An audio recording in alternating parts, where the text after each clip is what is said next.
नमस्कार. रससोदमध्ये तुमचं स्वागत आहे.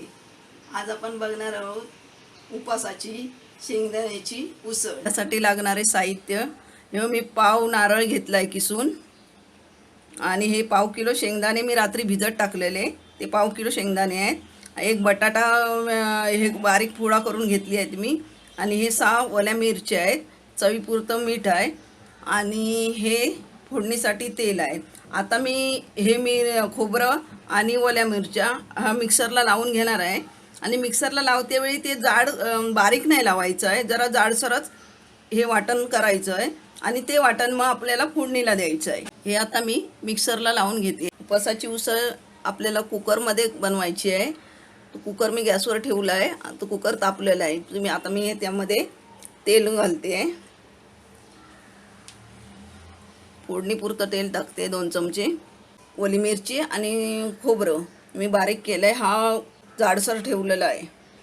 तर आता आपल्याला फोडणी द्यायची आहे. आणि हे कुकरमध्ये कशाला करायचं, तर शेंगदाणे शिजायला खूप उशीर जातो, आणि ते चांगले शिजायला पाहिजे, तर त्याची उसळ चांगली लागते, आणि त्याच्यासाठी आपण कुकरमध्ये बनवत आहोत.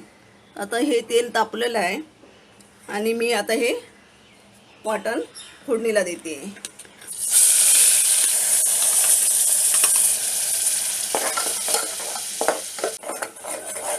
असं जरासं फिरवायचं 1 मिनिट.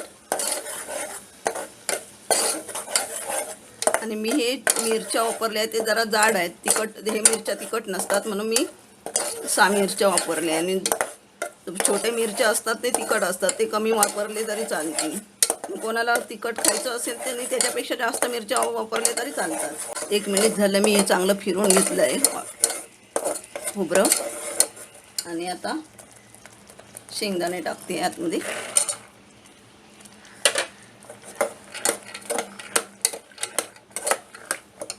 आणि हा बटाटा घातला, कारण छोटी मुलं घरात असलं तर त्यांना बटाटा खूप आवडतो.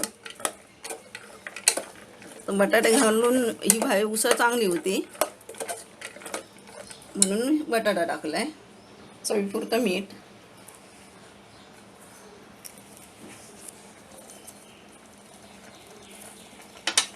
आणि मी आता हे 2 ग्लास पाणी टाकणार आहे. शेंगदाणे चांगले शिजण्यासाठी मी हे 2 ग्लास पाणी टाकते.